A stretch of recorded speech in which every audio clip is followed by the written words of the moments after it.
This is Mason. It's 11 o'clock in the morning in Syracuse, and we're live in the 315. Here's Brian Higgins. Oh, that it is. What's up, Mason? What's up, crew? It's 11 o'clock in the morning. What time is it in Milan right now? Milan time.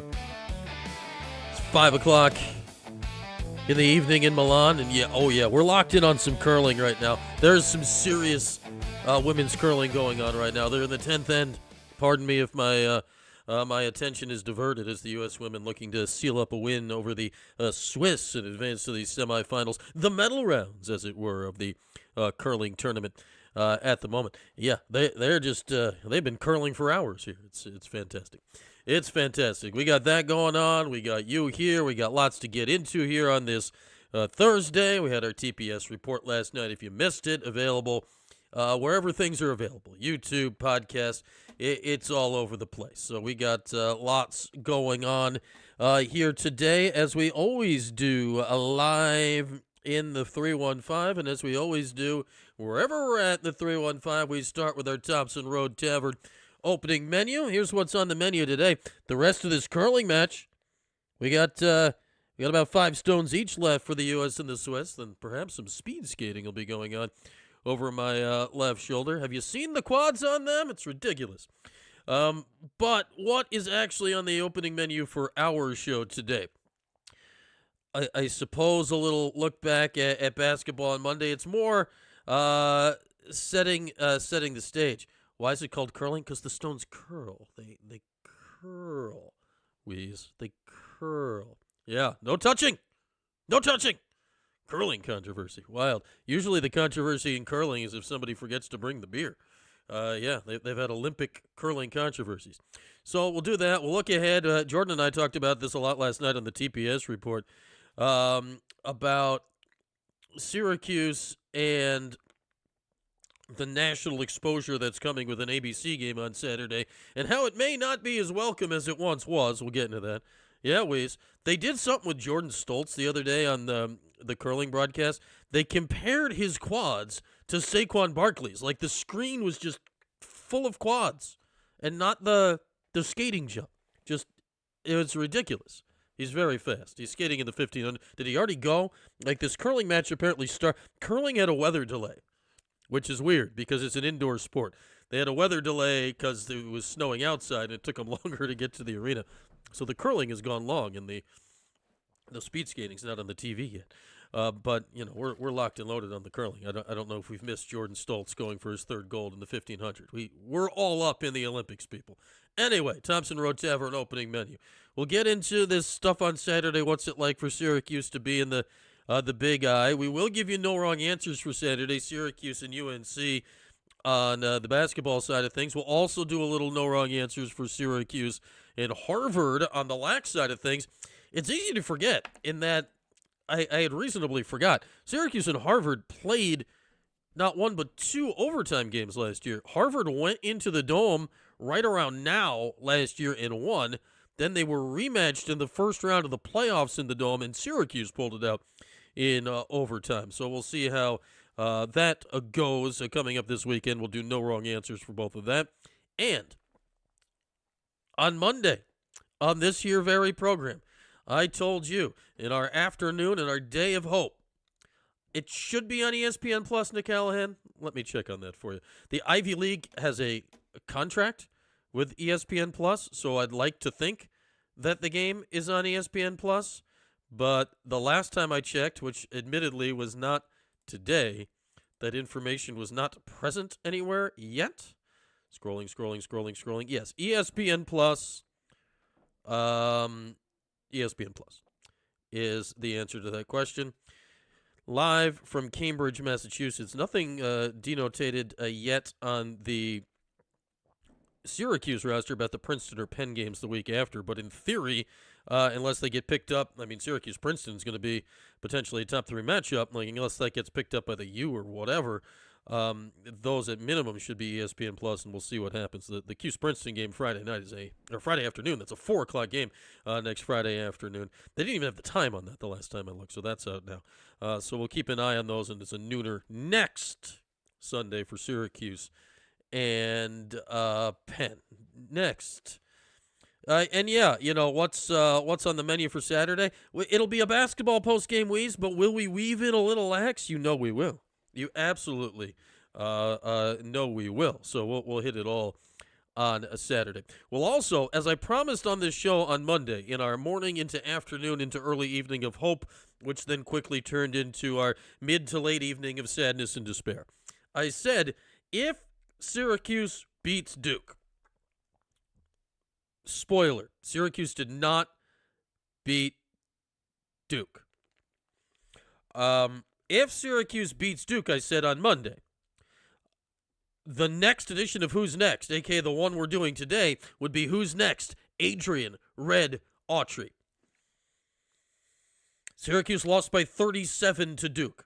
Who's next will be somebody other than Red, both in our show today and, in real life in a few weeks. As far as what's on the menu at the Thompson Road Tavern today is Thursday. You know what Thursday means at the Thompson Road Tavern? Wing night! Starts at 5 o'clock, $7 orders of wings. $7. Have you seen the price of wings? $7 wings. Wing night at the Thompson Road Tavern tonight, starting at 5. Fantastic. Absolutely fantastic when you get down to that. So be sure to check that out on Thompson Road Tavern's menu tonight. Where is it? It's on Thompson Road.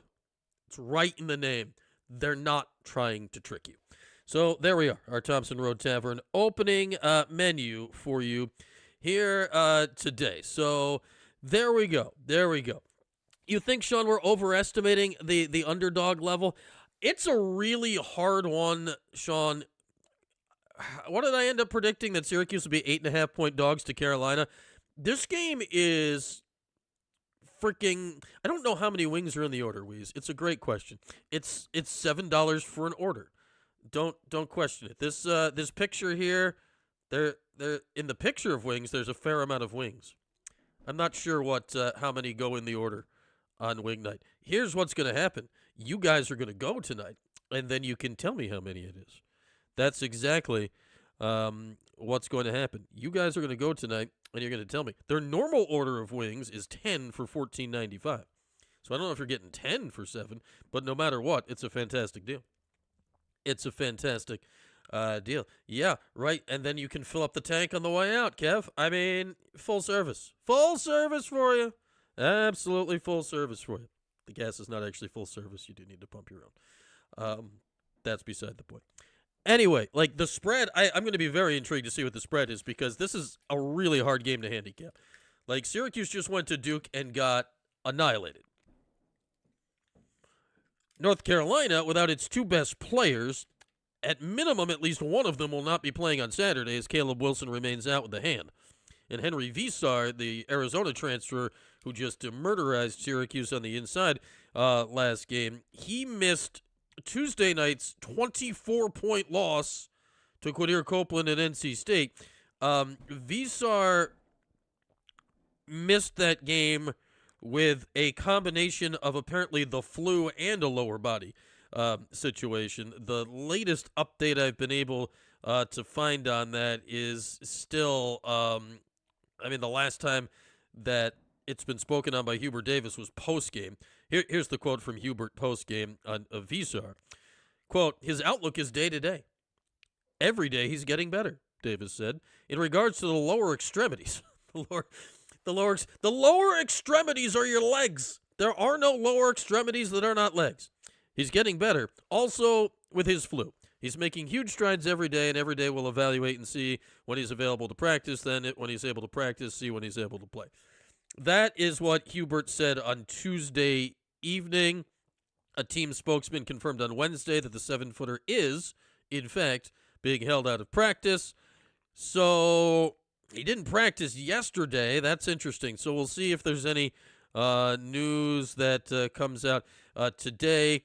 Obviously, the ACC has an availability report now, so we'll know before the game whether Visar's available. To your point, Sean, on the spread, Torvik has it 78-76, and that may include Wilson. I doubt that includes Wilson. Could that possibly include Wilson? Syracuse was down by 32 at their place 2.5 weeks ago. So last night, Jordan and I talked about it. What's the spread going to be? We arrived at Carolina by 8.5. So you're saying that's a bit large? Maybe. I don't know. It's a really hard game to handicap because you look at recently. Carolina got blown out in their last game. Syracuse got even more blown out in their last game. Syracuse, in their last game against Carolina, was getting all the way blown out, and then it returned into a close game at the end, sort of. Like the final margin was close, though the final margin is all that matters when it comes to the spread. Yeah, without Visar and Wilson, like Donnie Freeman will have a fighting chance in this game.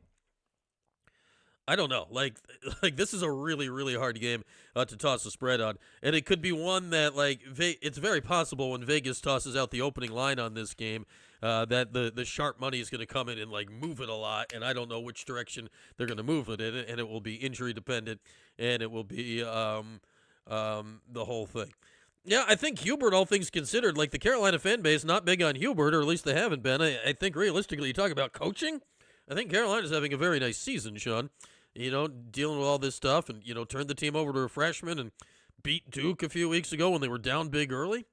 Yeah, I think at least the heat has calmed a little bit on Hubert for sure, which is good to see from all accounts.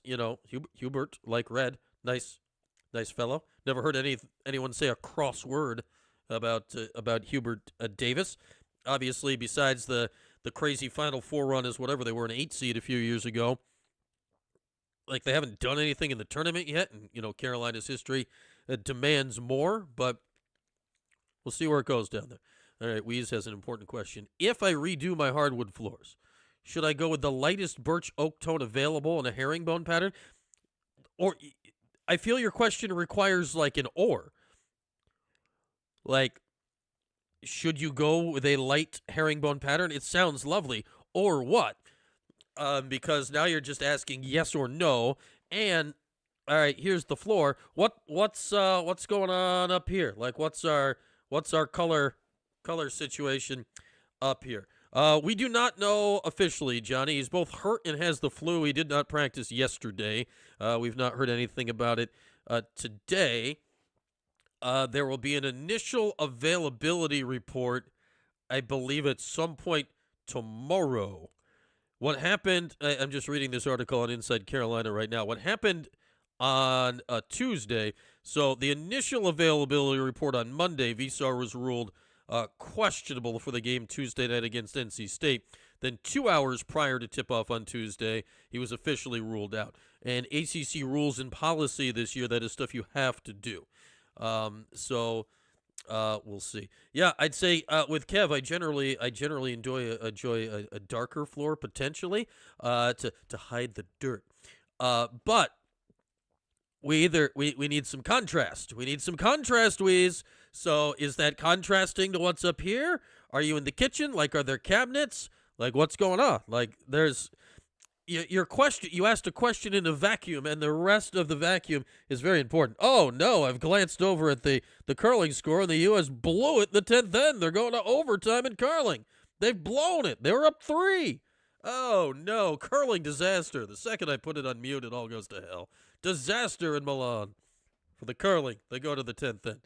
The U.S. will have the hammer though, and in theory, you should be able to win this thing. Anywho.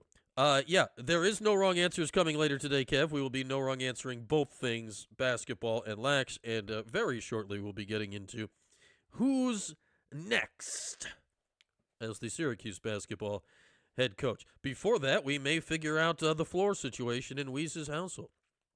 A couple of years ago, we had to replace our kitchen floor and went with one of those the vinyl plank things that kind of looks like wood, and I'd say it's worked out very well. Enjoyed that. It wasn't replacing wood, it was replacing a tile situation. But yeah, I also have a vinyl plank situation that sort of looks like wood in the basement here under my feet at the moment. It's a quality product, if I may say. Not a sponsor, would be if anyone's so inclined. No wrong answers for Spatching the Weeze's hardwood floors.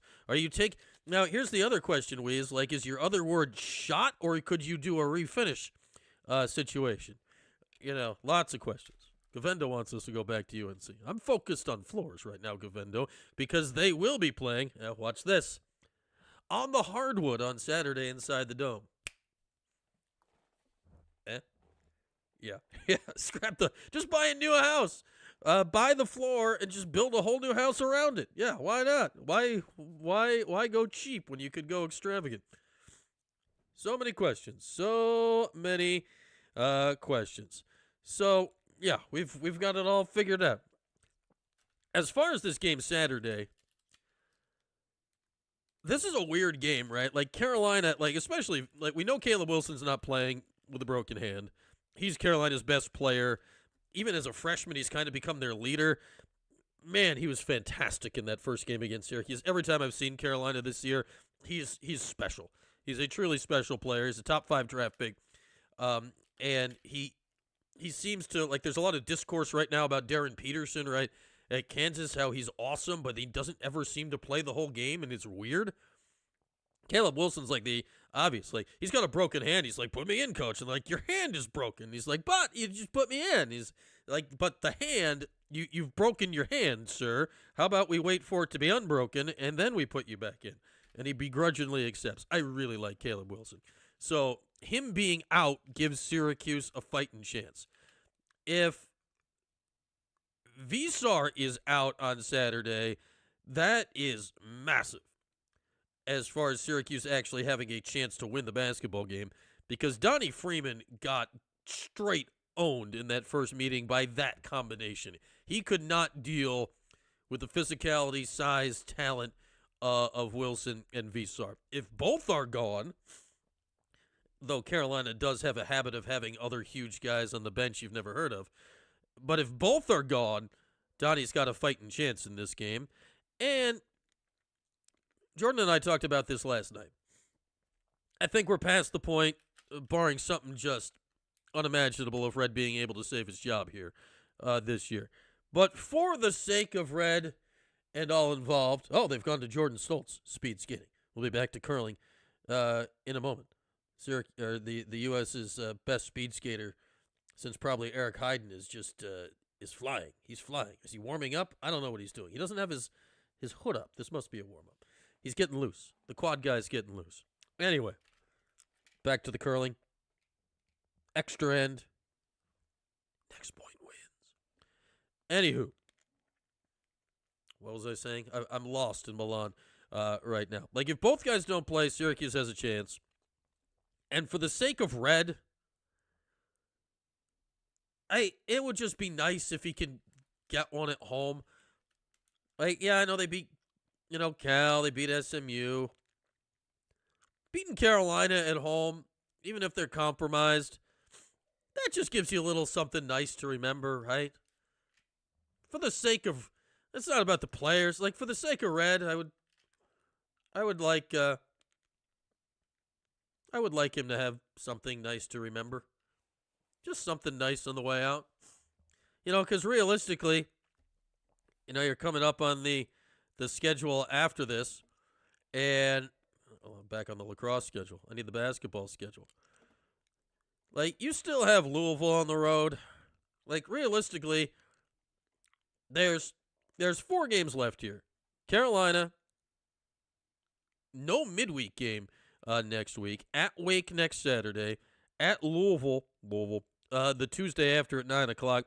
Then Pittsburgh at home. There's a chance here, not a job-saving chance here, but Syracuse is better than Wake Forest, even though that's a road game. It'll be tough because it's a road game. Syracuse is clearly better than Pittsburgh. Pittsburgh may be the worst team in the league.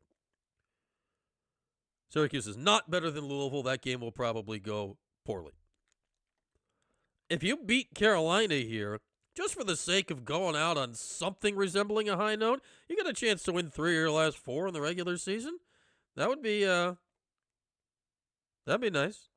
What did Rob Conrad say on Dan Tortora's podcast, Kid Navney? I did not partake. Conrad's not afraid of saying some stuff. What did he say? The former proprietor of the establishment once known as 44s. Then known as Conrad's. Yes, you can call in if you'd like. Link pinned top of the chat. I have no idea what Rob Conrad said to Dan Tortor. I missed that one. Unlike this curling. Locked in on this curling.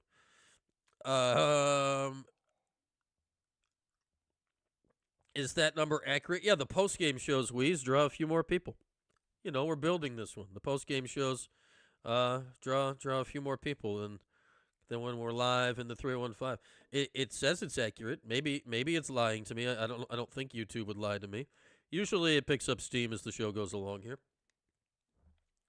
You know, basketball post-game shows after giant losses get bigger. He said the last 2 AD hires have been horrible. In that Kid Navy, is he talking about? Did he forget Mark Coyle, or is he including Mark Coyle? I'm just going to knowing how Rob Conrad thinks just a little bit. Am I to assume that he means Wildhack and Daryl at Kid Navy, or was he talking about the 9 months of Coyle? Because I don't think Rob was a Daryl fan.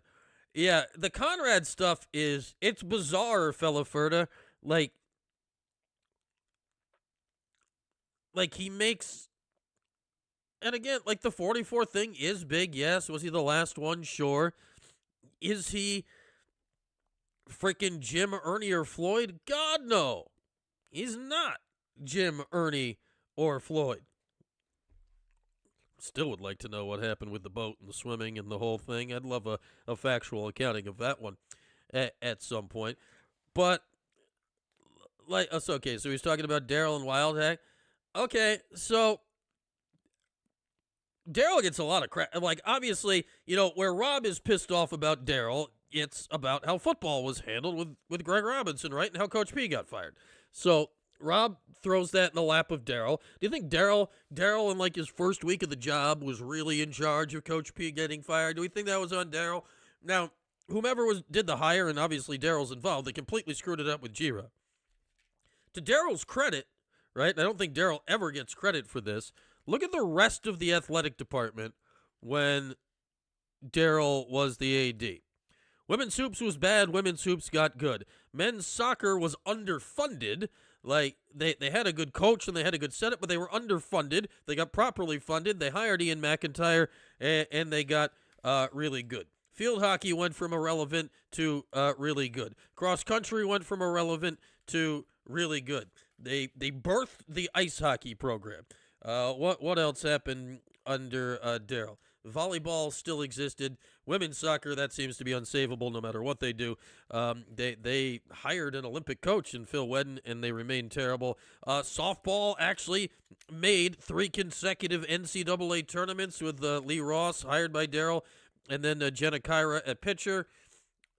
I mentioned women's basketball. Women's lacrosse got good. He was the one that actually hired Gary Gate the first time for women's lacrosse. So, yes, they moved to the ACC at the time, which I know some people are upset about, but let's re-examine history. That was extremely important at the time. Now, was Daryl, what's the word, fiscally, he was talking from a business perspective? All right, Kid Navy, yeah, was Daryl fiscally responsible? No. Daryl was not being fiscally responsible was not Daryl's game. And then you look at Wildhack, you know, the finances of it all. Like, I don't know. It's kind of the opposite. Like, they've been going cheap here of late for a reason. But also, Rob Conrad, I don't know how much, and this is not to say Rob's not donating. He is a donor, I think, and, you know, he's very happy about his 44 display and all that stuff. Rob has a significant amount of money from his business endeavors. I don't know how much he's donated. I know he donates. I just don't know how much he's donated. But you talk about NIL and all that. Rob's got a lot of cash. And I don't know how much, like him and Mark Banowitz and all those guys, they got a lot of cash down there in Florida. And I'm not saying none has come back. I literally don't know how much has come back. So also, Rob Conrad gets way over his skis on a lot of this stuff. No, I will say this, at least Rob Conrad is not asking for a certain local scrap metal folks to become the AD. So that is good. That is good. All right. Yeah, that's the thing, Sean Lewis. Like, people are like, well, why can't they do what UConn could? UConn is losing so much money right now. Like, UConn is losing so much money right now. They have two programs that bring in all their money in men's basketball and women's basketball. Their media deal is good for basketball, but they doesn't bring them a lot of money. Football's operating like is just losing money. There are other sports. They are a state school, so it's a little different. But yeah, they're losing money hand over fist at UConn. Everybody wants Syracuse to be UConn because the basketball's had the recent success. Yeah, that realistically couldn't happen for Syracuse for a lot of reasons. He doesn't donate. Yeah, I mean, Conrad's still griping they hired Doug Marrone over Adazio and they got rid of P. Like, he's stuck. I mean, God bless him. He's stuck in 1999. That's where Rob Conrad is. He's stuck in 1999. You know, he should be remembered. He's the last 44, all that. It all means something, but every time he talks, it sounds like he thinks it means the most important thing. I'm sorry, Rob. Like, I love the legacy of 44 as much as the next guy. It's not the most important thing anymore. You were the last one. Rob last held a football at Syracuse 28 years ago. 28 years ago. It's been a minute. We're all old. It's been a while. Yeah. We still think the Syracuse name matters? Yeah, obviously. Here's the thing, Tuna. The Syracuse name does still matter. But you can't operate on that being the only important thing, right? You have to leverage the fact that the Syracuse name does still matter and turn it into something, which is hopefully what the next AD, the next chancellor, and all that will do. Nationally, the Syracuse name still matters. Why was Syracuse mentioned on PTI? Because they got blown out by Duke on Monday night. Because nationally in basketball, the Syracuse name still matters. You think if I see Dan's show? Kid Navy, here's the thing. I'm just not going to watch Dan Tortor and Rob Conrad talk to each other. That is just not on my list of things that's going to happen today, tomorrow, or any other day.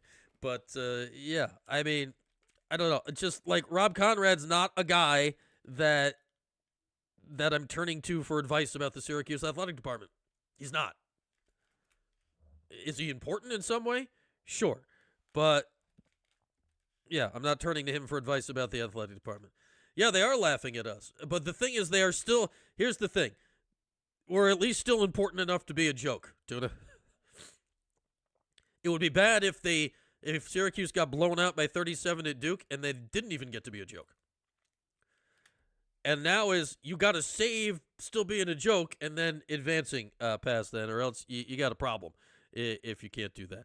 Like, if PTI and ABC or whatever, Syracuse is on ABC on Saturday, if they just ignore this full stop, that is when the Syracuse brand no longer matters.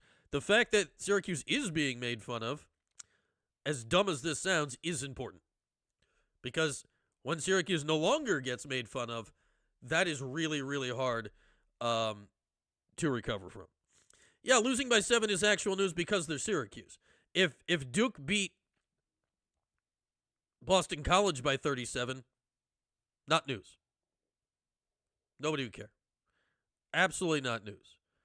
But yes, Kev, to your point, like, we matter now, and because they still matter, they better fix it quick, because the length of rope you have of still being able to matter is not that long. Look what happened to football. They stopped mattering for a while. Now they're starting to matter a little bit again. Last season hurt that a little bit. The G-Rob era, it killed the mattering perspective for a decade and a half.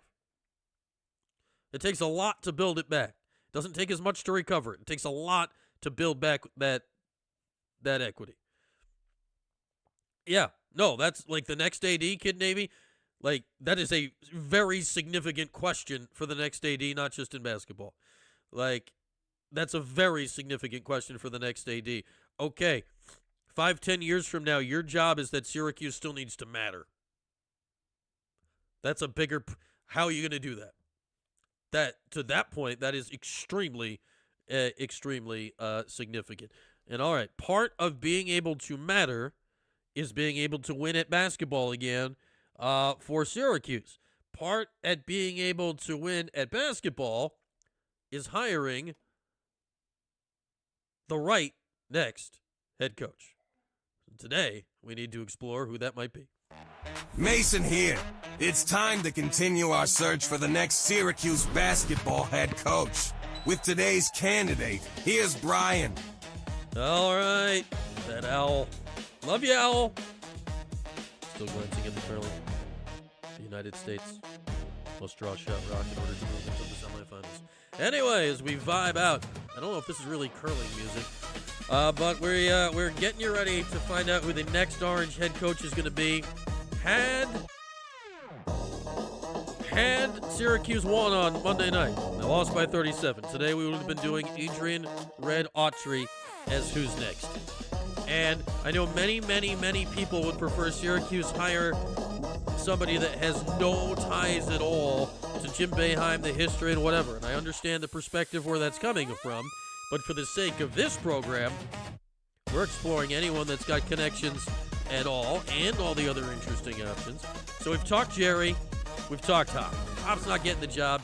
Jerry, maybe there's a world where it happens.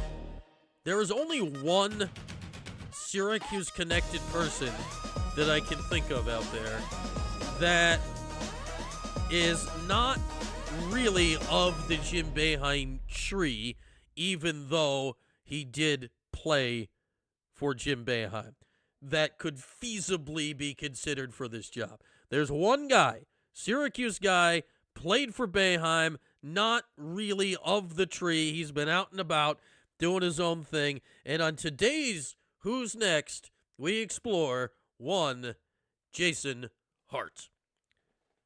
I don't think Syracuse will be hiring a sitting assistant coach based on what's happened with Red, but of all of the Syracuse-connected people out there in the world of basketball who could or should be considered for a role like this, based on what he has done and accomplished at his other spots, this right here, Jason Hart, wearing his current Kentucky quarter zip, is the guy to explore, because Jason Hart has been out and about in the coaching world. Jason Hart obviously played at Syracuse, was the point guard for Ton Thomas, played with Ryan Blackwell, played with all those people.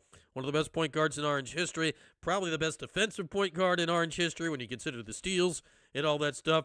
And based on hard work and all of that, he turned it into a lengthy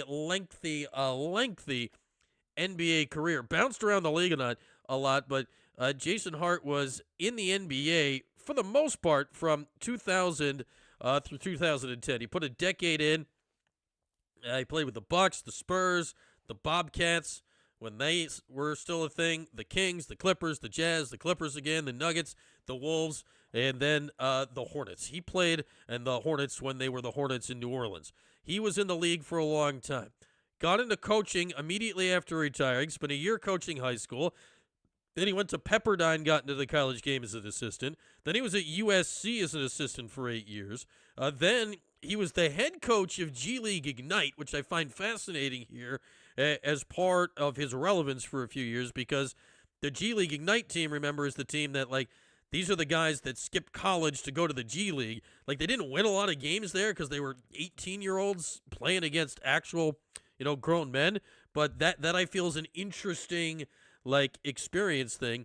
And then the last couple of years, he's been an assistant for Mark Pope at Kentucky after Calipari moved on. So Jason Hart, out of all of the potential guys to consider, is the one Syracuse-related guy that I can think of that if you are saying, all right, we 100% need to do something different than what's been done. He is the only guy that is Syracuse-related that fits this category. There's one. Now, does that qualify you for the job or not? That's a whole different thing. But he's the only guy that understands Syracuse. I have no idea the last time Jason Hart's been back. Obviously, he's been out in the world doing a lot of things. But he has gone out and gotten legitimate real-world coaching experience. Legitimate real-world coaching experience. And from all accounts, has been an excellent recruiter. When he was at USC on Andy Enfield's staff, and then that's why he's at Kentucky.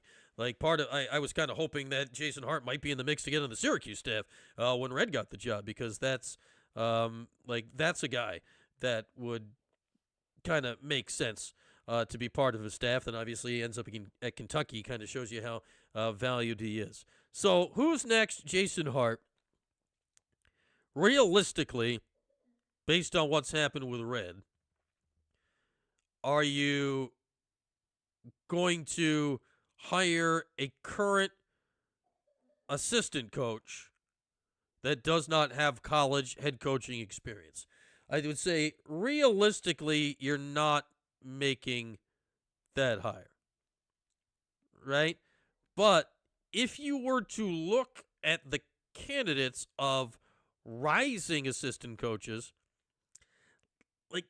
Jason's got to get a head coaching job somewhere soon, you would think, based on his resume, which is very strong. Now, should that head coaching job be at the major conference level immediately? Probably not. But I'll be very intrigued to see this year or other years where Hart lands, because you look at, especially you add in that G League experience, right when NIL was coming about, right when you're dealing with guys that were going to the G League instead of college, and now because of NIL, that's not necessarily a thing anymore. But he dealt with that group of people. I think he has a very unique and interesting skill set that fits in this era of college basketball because of major conference experience, USC in the Pac-12 at the time, and Kentucky in the SEC, and the G League thing I think is fascinating as far as where he can go in his coaching career. He's very highly regarded, very highly regarded in the coaching community. When he signed at Kentucky, he was extremely sought after to join a college coaching staff. So I think he probably not for Syracuse. I think he'd be fascinating. You take Hart over GMAC. I can see that, Tuna. I can see that. You look at the recruiting aspect of things, and now he's at Kentucky. He's dealt with, obviously the G League's not NIL, but he dealt with the type of players that would get some serious NIL in the G League. When you're at Kentucky, you're in the deep end, right, of the NIL pool. So he understands that stuff. I think that's why he's interesting.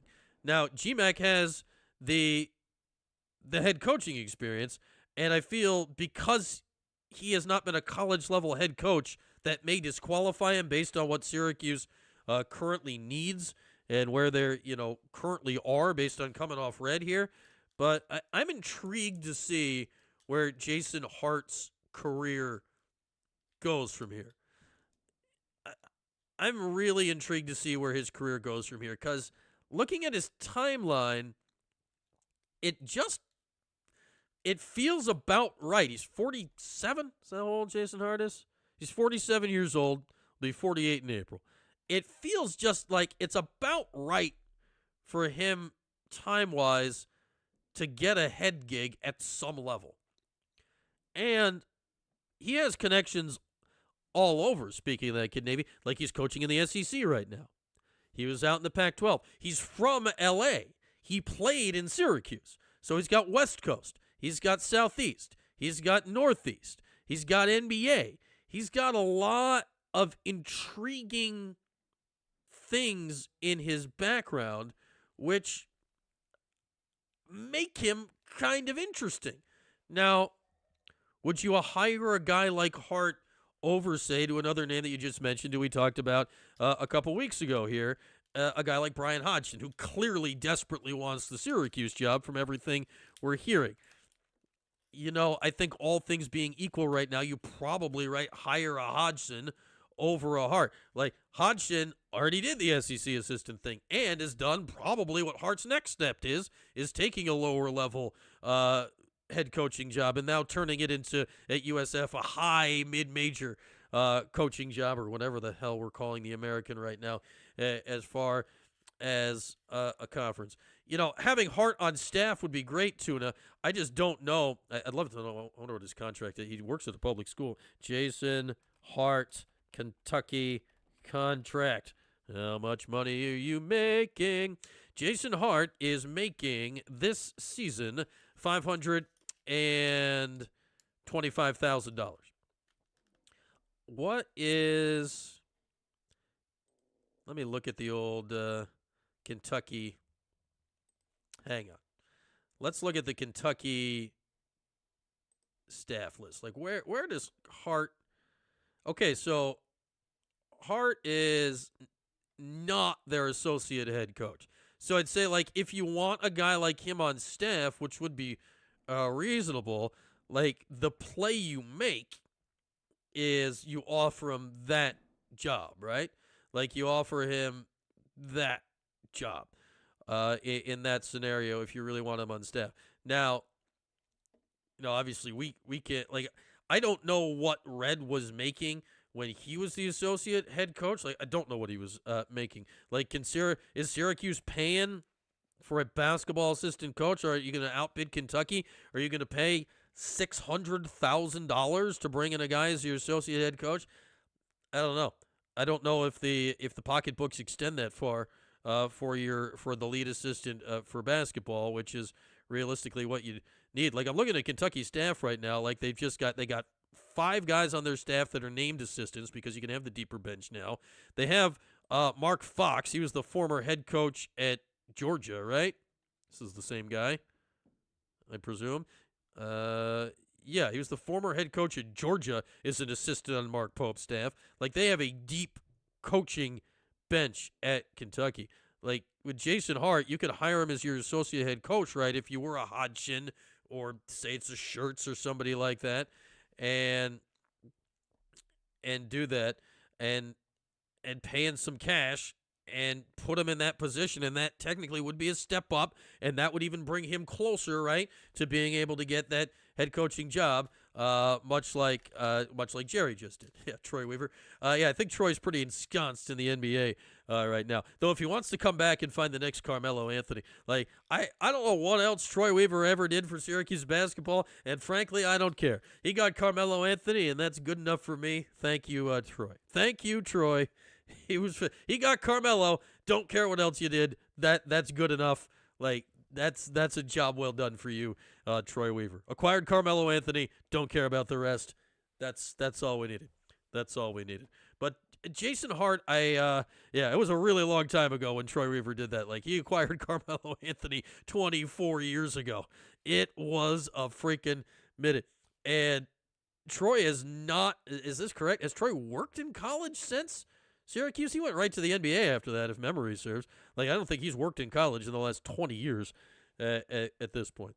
Jason Hart, I'm intrigued, though. Like, you look at his profile, you look at everywhere he's worked, you look at how hard of a worker like, to be the guy that he was in the NBA, like, he kept a roster spot based almost solely on hard work. He was never a starter. He was a grinder. Like, he was a backup point guard, a defensive guy in the NBA, but he kept getting roster spots for a decade. What does that tell me? Smart. What does that tell me? Works hard. Like, that's what that tells me about him. The fact that he was grinding as the G League Ignite head coach. I'm intrigued at the idea of Jason Hart and his next step in his coaching life. As Jason Hart is today's Who's Next? Will he be Syracuse's next head coach? No, I don't think so, because I don't think Syracuse is going to hire somebody that does not have college head coaching experience. But as far as Syracuse guys, he's a guy that I think you at least kick the tires on and see, is there a way to bring him back in the fold one way or another? Could you entice him to be an assistant coach? Is there a way to bring him back in? I think at minimum, he's a guy that you have a conversation with about his space in the future of Syracuse basketball. Because realistically, you look at his resume, and it's nothing but good stuff for the most part now for the last 25 years when you go back to his pro basketball career. So there we are. Today's Who's Next is one Jason Hart. So, as we get set to watch some speed skating, Jordan Stoltz is getting ready to, with his crazy quads, skate really fast. So before we get to what's on tap, we got to watch a little speed skating thing. I'm really intrigued, Tuna. Like, what's Hart's next gig going to be? It feels like he's got to be in the mix for head coaching openings this offseason, right? Like, pick, whatever mid-major whatever, I think would be silly not to give a guy like him a look. Has been a high-level assistant, understands, like, he seems to understand the current culture and the current kids, because that's what he's been working with. He seems to get it in that circumstance. So I think it'll be fascinating. All right, no illegal play-by-play of Jordan Stoltz going for his third Olympic gold medal. The best American speed skater since Eric Heiden dominated Lake Placid in 1980. Skating against a Norwegian. Maybe he doesn't want to be one. I suppose that's possible, Tuna. Not everybody wants the head job. Maybe he had the head job at G League Ignite and is like, nope. Like, being an assistant coach, making 500 large, that don't suck, huh? Like, that's not a bad gig. That's not a bad gig. So maybe he wants to come be Syracuse's associate head coach and make 600 large or whatever. Maybe he wants to do that. I think it's worth kicking the tires on it. All right. The final pair of the men's 1500, off goes Jordan Stoltz in search of his third Olympic gold. We're not doing illegal play-by-play. The IOC would frown on that significantly. They're going to go 1,500 meters. How many laps is that? It's a good amount of laps. It's a good amount of laps. He looks like he's going fast. Let's get the first. He's slightly behind the lead at the first time check. Stoltz in fifth through 300 meters. Those guys are on the hot seat at Kentucky? I mean, it's only their second year. How's Kentucky doing? I don't know how Kentucky's doing this year. Let's look up how Kentucky is doing. Kentucky. Jordan Stoltz still in fifth, halfway through the 1,500 meters. SEC. Kentucky is 17-9, 8-5 in the league. Like, they're fine. They're not having a great season. They're fine. The whole league is like 9-4 or 8-5. That's literally half the league in the SEC. All right, now it's just their second year, but Kentucky's not exactly the most patient thing. Jordan Stoltz is more than a second off the lead. I don't necessarily like his chance to make that up in the last 400 meters unless he starts going really, really, really fast. Yeah, they have a massive NIL budget. Absolutely massive NIL budget. All right, here he comes, zooming around the last turn, coming up to the finish line. He's going very fast. Oh, silver medal. Silver medal. He lost by 3/4 of a second, but that's 2 golds into silver for Stoltz. That's a hell of an Olympics. That's he looks very tired. He looks very tired. This is who won the gold? A Chinese fellow. Looks extremely excited because he won the gold medal. That guy looks really fast too. Okay, speed skating. There we are. Speed skating. Okay, so with that, let's turn our attention toward the upcoming weekend. 2 games on Saturday, and we need to know what is going to happen. Hi, Mason again. It's time to find out exactly what's going to happen in the next Syracuse game. This is no wrong answers. Here's Brian. Thank you, Mason. Oh, Mason hard at work No wrong answers. We're going to attack Syracuse basketball versus North Carolina and Syracuse lacrosse at Harvard. No wrong answers for Saturday. Both games start at 1. We'll start closer to home in the Dome. So 2.5 weeks ago, Syracuse went to Chapel Hill, went to the Dean Dome, and midway through the second half found themselves trailing by 32 points to North Carolina. They rallied back against North Carolina's bench. Things got a little wonky in the last minute, ended up losing by 10. Covered the spread, though. That came out of nowhere. So since then, in the next game, I don't know if you know from watching the Syracuse-Carolina game that Carolina's next game was at Duke. It never came up. Carolina won that game against Duke in thrilling fashion. Since then, their star freshman, Caleb Wilson, has gotten hurt. He has broken his hand. He will not be playing on Saturday. Since then, their second best player, in my mind anyway, Henry Visar, the 7-foot massive transfer from Arizona who physically bullied Syracuse inside, missed their game on Tuesday with a combination of lower extremity issues, that's his legs, and the flu. There's been no update as per now of his status for Saturday. He had not resumed practicing as of midweek, so there's a chance anyway that Visar will also not play on Saturday for UNC. Without Wilson and Visar, North Carolina got pummeled by NC State and Quadir Copeland by 24 points on Tuesday.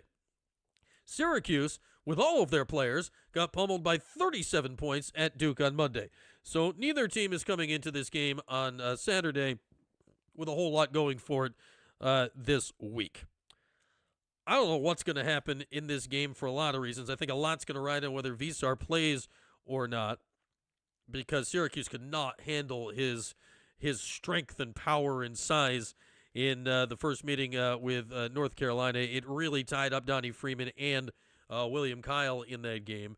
So him not being there, if that's the case, and Wilson not being there is a big dude himself. Like, if neither of them play, I'd say both Donnie Freeman and William Kyle stock up on Saturday. Donnie Freeman stock up anyway with Caleb Wilson out. If both are out, stock up for both. And maybe you have a little something going. So let's get into it. No wrong answers for Syracuse and Carolina on Saturday. The Orange coming in off one of their worst losses in program history after getting absolutely squashed by Duke on Monday. Let's start with Donnie Freeman. Donnie's games are all kind of starting to resemble each other, right? It's just like, hey, the basket's over there, Donnie. You want to go check it out? He's like, nah, out here's all right. So I think, similar kind of like 15 points for Donnie, but like was he there? 15. We'll give him 6 rebounds as well in the game on Saturday. J.J. Starling was certainly on the struggle bus in the first Carolina game, as was everyone. I think he'll have a better game. It'll be the second to last Dome game in J.J.'s career on Saturday. We'll give him 14, but again, he'll take a lot of shots north of 10 to get to that 14 points on Saturday.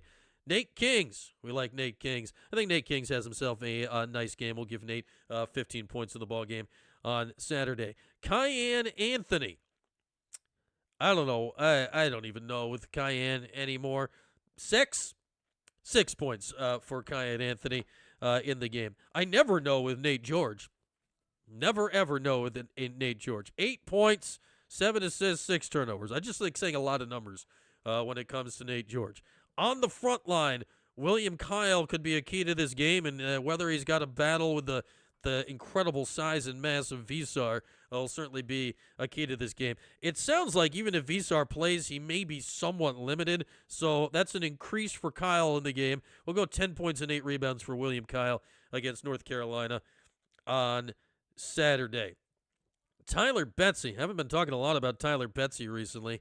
I think that continues. 1 made 3 for Betsy, finishes with 3 points in the ball game. Sadiq White, I kind of think like in a game like this, maybe the bigs are out and whatever. Like Sadiq could have himself a little game. Sadiq could do a little something. 10 points for Sadiq White. Yeah, why not Sadiq White having himself a nice game on Saturday? So no wrong answers in the Dome Saturday. Man, hard to really lock in on this without knowing the status of Visar. A win on Saturday, at least good vibes for the Orange. No wrong answers. Here's the thing. The vibes are not good for the Orange. No wrong answers. Final score, Dome on Saturday. Carolina 76, Syracuse 72. Close, but no cigar against the Tar Heels. Meanwhile, no wrong answers to the East in Cambridge. So, Syracuse at Harvard on Saturday. The Orange in Lax lost to Harvard regular season last year in overtime, returned the favor, beat them in overtime in the first round of the playoffs last year. Two really, really good games. Syracuse, it appears here through 3 games, has leveled up a bit. That game against Maryland last Friday night was a flat-out fantastic watch. The game to watch, to take in, will be on ESPN Plus on Saturday at 1 o'clock. Joey Spallina, no wrong answers. Man on a mission. Man on a mission. He was fantastic on Friday, 4 goals. I think, Joey, this will be more of a passing game for Joey. More of a passing game. 3 goals, 5 assists for Joey Spallina. Big game Saturday as he bids to win the Tewaaraton first since Mike Lavelle. Elsewhere, I'm still buying stock on Bear Anderson. Another week removed from having the flu. A couple goals for Bear Anderson in the game. Finn Thompson needs to have a little something going on. He hasn't really been producing much. He does stuff, but the actual production hasn't been there. 3 assists in the game for Finn Thompson. He'll be moving the ball around. If all these assists are coming from the attackmen, the goals perhaps need to come from the midfield. Let's give Michael Leo a hat trick. Yeah. These were high-scoring games last year with Harvard. Let's give Michael Leo a hat trick. And how about Wyatt Hoddle? 2 goals, 2 goals, 2 goals. He's had 2 goals in every game so far. No wrong answers, Wyatt Hoddle, 2 goals. It would seem unwise to predict a different number in the ball game on Saturday. John Mullen, yeah, really good. Shortlist best faceoff guy in the country. I think he wins 68% of the faceoffs. No wrong answers on Saturday at Harvard. You look in the goal, Syracuse has been playing well there as well. Well on defense. I think the defense is solid enough against a Harvard team that does like to put some goals up on the board when they can. So no wrong answers. Syracuse and Harvard. The Orange they're playing their first game as the number 1 team in the country since, I believe it's 2017. They got up to the number 1 ranking in 2020, and the season was promptly canceled for COVID. I don't think Syracuse has played a game as the number 1 team in the country since Sergio Salcido's senior year in 2017. I believe that to be accurate. So this is going to be the first time in 8 years the Orange have played a lacrosse game as the number 1 team in the country, and Syracuse has worked really, really hard and really, really long to get back to the top of the pile. They're not letting it go after 1 week. They're not letting it go after 1 week. Outside, maybe a little chilly. The elements can get to you, but no wrong answers. The Orange first game is number 1 in a long, long time. Final score, Syracuse 15 and Harvard 12 on Saturday in Cambridge. Remember, after the basketball game, we're going to immediately launch into our post-game show. We'll hear live from Red. We'll take your calls. We'll get in the chat. We'll do all of that right here live on YouTube. And we'll see how it's going. The Lax game will probably end slightly after hoops. We'll keep an eye on the end of the Lax game, and we'll work in a little Lax conversation as well during our post-game time together on Saturday. So there's the plan. Around about 3 o'clock on Saturday, we shall all reconvene right here to talk about basketball and Lax, and that is a little no wrong answers for you today here on a Thursday, getting you ready for the weekend on Saturday. And with that, I think about time to put the wraps on things for today. Thanks, everybody, popping by for a little live in the 315 here on this Thursday morning. We've done no wrong answers for Hoops and Lax. We've done a little Who's Next. We talked about the life and times of Jason Hart. We love our fine sponsors like The Most. Why don't you head on over there? It's Thursday, so they're open again through the weekend. Check out Thompson Road Tavern. It's Wing Night. Go get yourself a bird feeder at Wild Birds Unlimited, or pop on to simplysweetsisters.myshopify.com and buy a candle or a sweatshirt or whatever to your heart desire. With that, have a great rest of the day, everybody. We'll be on the social media, and then we'll check in live next here on Saturday afternoon. Thanks for watching the 315 with Brian Higgins. Don't forget to like, subscribe, and turn your notifications on. We'll see you next time.